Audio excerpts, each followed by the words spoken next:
Daniel Mananta ini masih seorang Katolikah atau dia sudah bukan Katolik lagi? Karena ada beberapa bukti-bukti yang bisa kita tampilkan atau tidak kita temukan di berbagai sumber, ya, bahwa dia bukan lagi seorang Katolik. Dengan kita mengetahui bahwa dia bukan seorang Katolik, maka bisa kita katakan wajarlah dia berbicara sembrono atau wajarlah dia berbicara sesuka hatinya. Meskipun memang kalau dia seharusnya kalau sudah pindah atau sudah bukan seorang Katolik, maka seharusnya dia bisa menghormati, menghargai iman orang lain tanpa harus menyampaikan kata-kata yang mengumpat, kata-kata yang menghina, dengan mengatakan ada uh, unclean spirit pada patung salib atau pada patung gitu ya. Dan beberapa hari yang lalu ya, kemarin dan juga 2 hari yang sebelumnya ya, 3 hari yang lalu, kita sudah membahas mengenai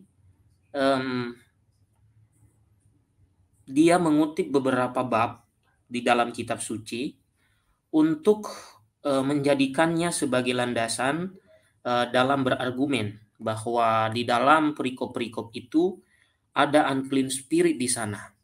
Nah, yang perlu kita ketahui Bapak Ibu Saudara-saudariku, setelah kita kemarin mengupas ya, lalu kita mencari tahu apakah benar ada unclean spirit di sana, ternyata sama sekali tidak ada yang merujuk kepada unclean spirit itu, ya.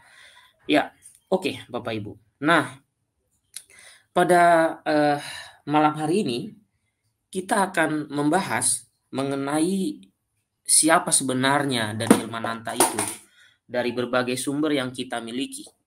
Nah, yang saya punya ya Bapak Ibu yaitu thumbnail, kita bisa melihat ya di thumbnail ini misalnya saya tunjukkan kepada Bapak Ibu. Nah, misalnya adalah thumbnail yang ini. Oke, sedang proses mengangkat ya. Oke, ini. Oke, thumbnail yang ini saya mendapatkan dari berbagai sumber ya. Dari berbagai sumber, kemudian terutama yang di tengah itu saya dapatkan dari Pena Katolik dan juga dari Pastor Tuan Kopong ya, yang kemarin kita baca tulisan dari Pater Tuan Kopong itu ya. Nah, apa yang perlu kita bahas pada malam hari ini? Tadi beberapa jam yang lalu Bapak Ibu saya menonton diskusinya dengan salah satu channel ya. Saya agak lupa nama channelnya apa ya. Belum lama ya, mungkin 2 hari yang lalu atau sehari yang lalu dia diwawancara atau podcast ya. Channel itu mengadakan podcast. Lalu di situ ya saya dengarkan tadi Bapak Ibu ya. Dia menceritakan bagaimana sejarah kehidupannya, bagaimana ia waktu kecil dibully, bagaimana ia bersama teman-temannya di luar negeri, sekolah di Australia, dan lain sebagainya. Dia ceritakan di dalam video itu.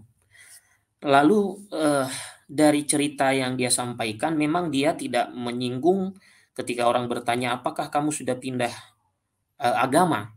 Dia juga tidak menjawab secara lugas, tapi dia selalu berkata mengenai toleransi, ya toleransi dan ya banyaklah yang dia katakan gitu ya, atau persahabatan, toleransi, kebersamaan dan lain sebagainya.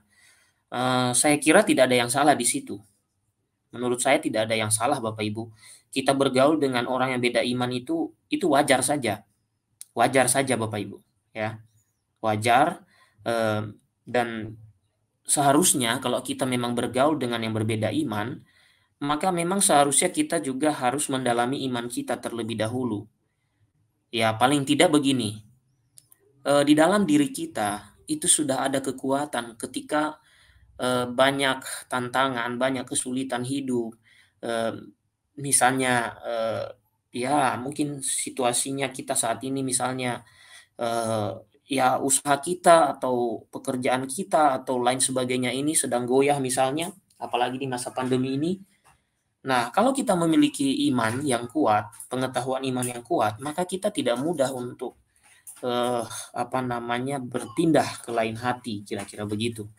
Jadi kita tidak segampang itu gitu ya, nggak segampang itu langsung kita pindah gitu.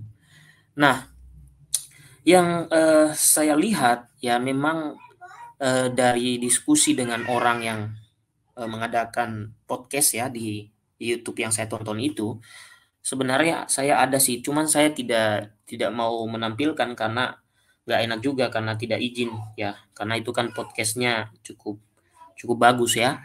Oke, nah maka dari itu Bapak Ibu saya akhirnya eh,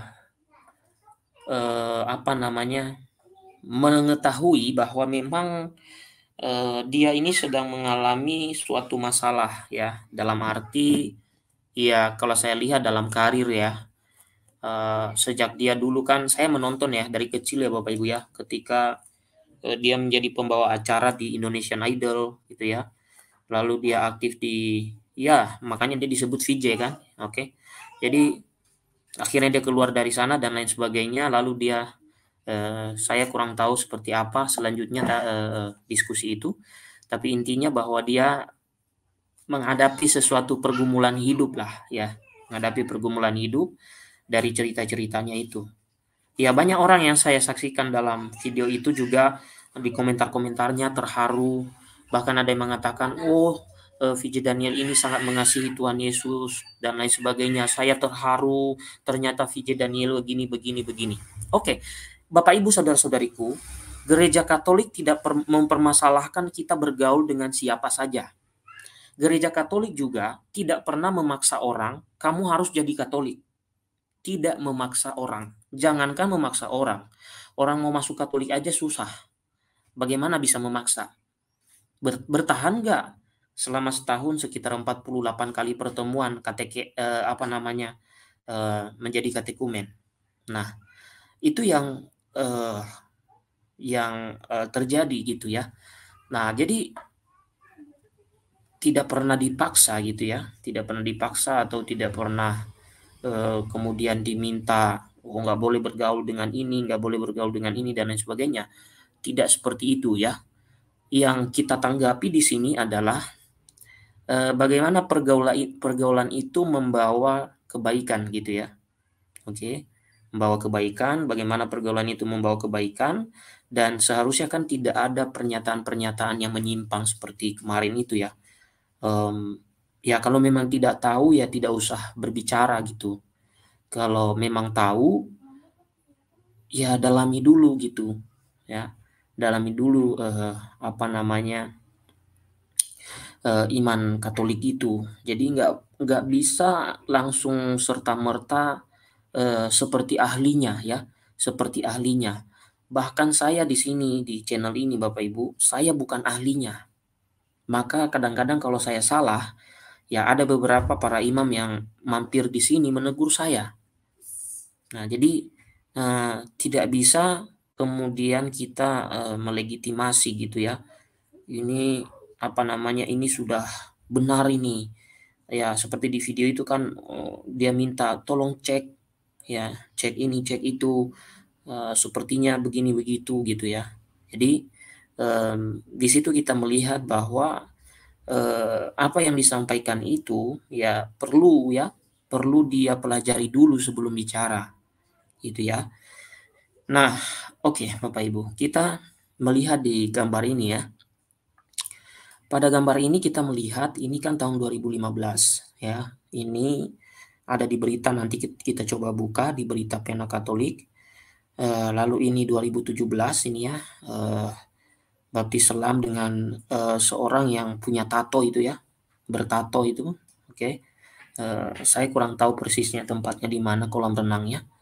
Nah, tapi bisa kita lihat di sini berarti kalau seandainya dia sudah bukan Katolik lagi, berarti benar ya bahwa dia non Katolik. Ya, mungkin dia tetap Kristiani tapi non Katolik. Tetapi apapun itu, ya perkataan dengan menyetujui ucapan UAS itu kan, itu kan ditanggapi juga oleh beberapa pendeta-pendeta di YouTube ini, ya. Jadi itu artinya yang dia sampaikan itu sebenarnya tidak produktif, ya. Tapi justru banyak orang yang merasa terganggu, ya, merasa bukan tersinggung juga sih, terganggu saja karena dia ini bertindak seolah-olah ini dia ahli, ya, dia ahli ahli kitab suci gitu ya. Ya seolah-olah pendapatnya itu sudah benar, apalagi dia mengambil referensi dari UAS gitu ya. Kita tahu bahwa UAS itu ya berkali-kali dia mengatakan bahwa ada jin kafir pada salib gitu ya, pada patung salib gitu. Nah, justru VJ Daniel ini menambahkan ya, kalau UAS itu hanya mengatakan ada jin kafir pada patung salib, VJ Daniel ini menambahkan dengan patung-patung, dengan serampangan mengutip Daniel 3 ayat 1 sampai 50 yang sudah kita bahas kemarin, dan juga Yesaya 44 ayat 13 sampai 28. Dan kita sudah bahas 3 hari yang lalu. Silakan nanti Bapak Ibu menontonnya. Memang agak panjang-panjang Bapak Ibu, tetapi sebenarnya ya kalau Bapak Ibu punya WiFi sebenarnya itu tidak menjadi masalah untuk menonton seluruhnya. Justru kalau WiFi itu nggak dipakai itu sayang Bapak Ibu. Jadi kalau Anda nonton 7 jam ya, atau misalnya 2 jam itu sudah artinya tidak sia-sia lah, tidak sayang gitu punya WiFi gitu. Karena kalau nggak dipakai tetap aja bayarnya segitu gitu kan. Nah, oke. Nah, kalau kita lihat di sini ya, kita bisa melihat perbedaannya. Nah, kita mau melihat pada bagian tengah ya. Pada bagian tengah itu ada sebuah berita ya, berita dari